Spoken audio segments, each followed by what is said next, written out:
共咧喺每一年嘅春節都會舉辦行路上廣州嘅喎。咁為咗呼喚起更加多人嘅關注咧，喺今日特別舉辦咗呢一個嘅啟動典禮，希望咧可以吸引更加多嘅支持者報名參加我哋嚟緊嘅行路上廣州嘅。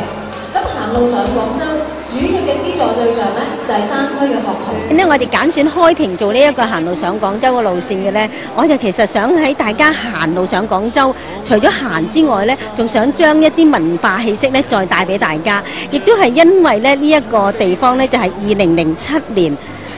被列為呢個世界文化遺產嘅，原來係近在咫尺，我哋嘅廣東呢都有一啲世界文化遺產嘅。咁我哋喺幫助小朋友讀書識字之餘呢，其實我哋自己呢都可以咧增加我哋嗰個知識啦。咁除咗係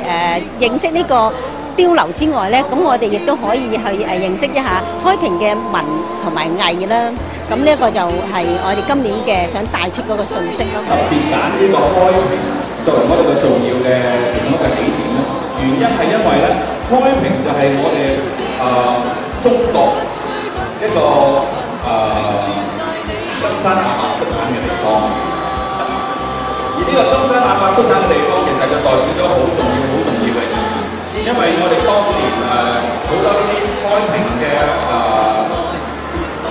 人士咧，去到外國揾食咧，其中一部分咧就有檀香山美國加州啊。而我哋新嘅中國，尤其是我哋嘅孫中山國父所屬嘅農民會咧，裏邊亦都有好多咧金山亞伯咧，就係嚟自開平嚟支持我哋中國建立起我哋嘅新中國。開平學生佛山廣州有呢條路線咧，走開嘅交流場嚟講咧，係非常之有藝術嘅。你而家行呢條路咧，好有文化，好有藝術嘅。開平呢個字眼咧，係我哋以前咧係一個可以講成係插鬥地方，好唔太平，因為冇城市喺度。咁後來咧明朝派一個將軍咧，將佢掃平晒之後咧，就上奏朝廷，就希望咧就喺恩平啊、台山啊、先嚟割地出嚟，開咗個會嚟管治呢個地方，咁咧就希望帶嚟太平，所以就開平嘅。咁從此之後咧，呢度咧就好多人去外邊咧就做華僑，但係啲仔女咧老餅仔啦、田地咧就唔係好放心，所以佢哋起咗碉樓喺度保護佢哋啲家眷啊，或者係防洪水啊等等嘅。所以開平係一個好嘅地方，但係估唔到咧。198年之後咧，就成為我哋嘅世界嘅中國世界文化遺產啦。咁咧，呢個開平咧係有才能咧係輩出，除咗我之外咧，好多咧好有名嘅藝術家，譬如我表白司徒橋啊，我父親司徒橋啊，還有出去自工大學嘅司徒李林先生，有特別嘅開拓一啲事業啊等等。所以如果你嚟到開平咧，記得咧你睇下啲文化。同埋呢附近咧，喺呢個開平呢附近咧，呢度有個地方咧叫做江浦市嘅。江浦出咗好多名人喺嗰度，恩平張譬如明朝嘅大儒陳白沙先生，佢製嘅茅蘆筆咧係好出名嘅。如果你去到呢度咧，記得買翻支茅蘆筆做紀念，擺喺牆上面係好靚好靚嘅民間藝術嚟嘅。甚至我哋開平咧出咗個22歲啊，後生仔由孫中山委派佢哋製造飛機嘅，咁個製係中國第一架飛機製造出嚟，但係我先個飛第一次飛上天，第二次再試飛嘅時候打咗嚟，佢22歲就去咗啦，就留咗張相片喺度，第一架飛機就係我哋開平做嘅啊，咁再加上佛山，唔使我講啦，佛山又有功夫啦，又有粵劇嘅起源啦，我哋唱埋起源嘅，還有佛山嘅我哋啲石關陶瓷咧，全世界都有名嘅。咁如果大家去參加呢一個聯歡活動咧，我相信係一個文化歷史嘅好有意義。我所講嘅好少，有大把嘅一個行咧，我得閒有機會去傾下。講到食咧，就我覺得咧，開平有一個地方好值得我哋各位去行。佢係一間地方，個名叫咩名我又唔知啦，但係咧係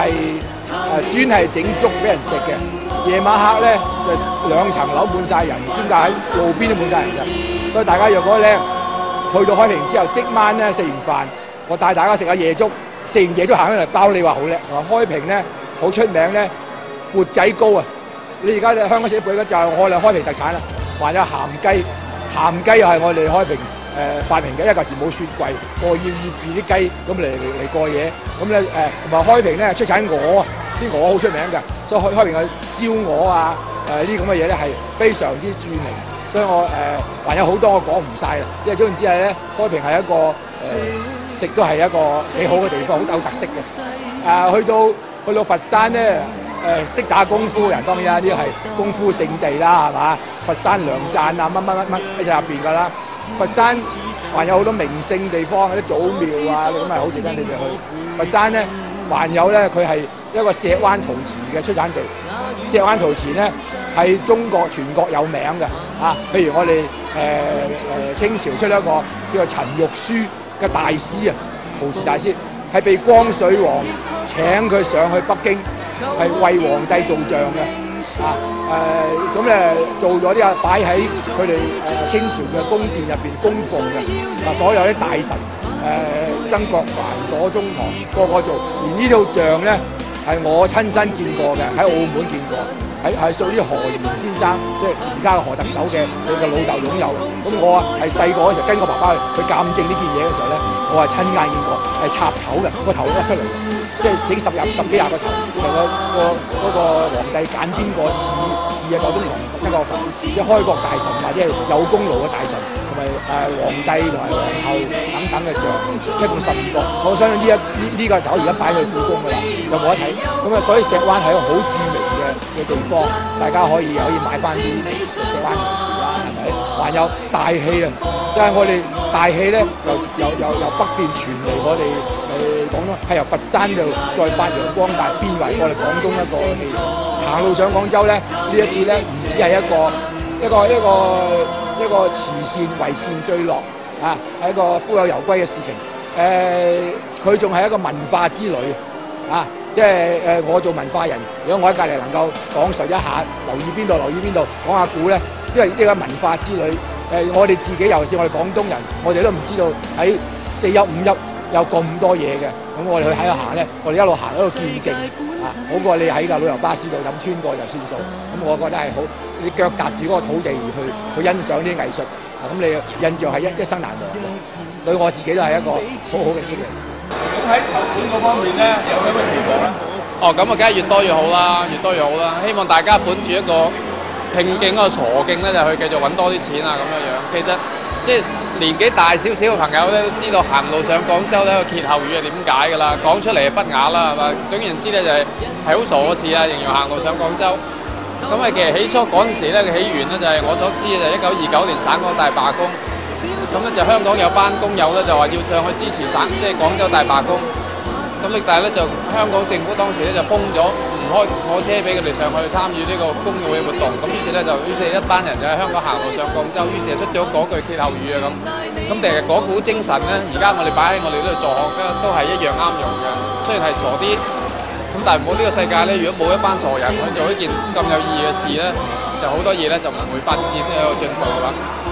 我其實第一次認識行路上廣州咧，93年第一屆我已經認識㗎啦，因為有個朋友咧就參與咗，嗰陣時咧就好少人行嘅啫。咁跟住咧就苗好接棒啦，到而家10幾年啦，規模咧就越嚟越大啊咁。路線咧其實每年都有啲即係有陣時都會有變化。咁好似我今年咧第一年咧就喺開平啊咁樣喺度行過去廣州啦。咁我相信因為個活動嘅名稱嘅關係咧，我哋改唔到㗎。但係譬如喺出發嘅地點啦，仲有好多地方可以探索嘅。咁當然最緊要一樣嘢咧，其實就係人啦。你雖然係可以一路即係搞唔同嘅地方都好啦，但係最關鍵咧仍然係人啊！即係同住唔同嘅朋友啊、親友一齊去行啦，呢個就係可以不斷有變化內容啦。好似我哋起初見咧就係幾個朋友一齊行，而家你就可以幾百人一齊行，咁中間又可以識到好多新朋友啊咁淨係呢一樣嘢咧已經係無窮無盡㗎啦。我希望步行者咧喺行嘅過程裏邊咧，雖然可能係辛苦，但係請你哋諗一下咧，好多我哋所幫助嘅小朋友咧，其實每日返學放學咧，就喺啲好惡劣嘅山路嗰度咧，行緊2個鐘返學放學嘅。咁你哋而家行出去每一步咧，其實就令到佢哋嘅每一步咧係行得輕鬆啲、容易啲嘅。咁希望你哋努力堅持落去啦。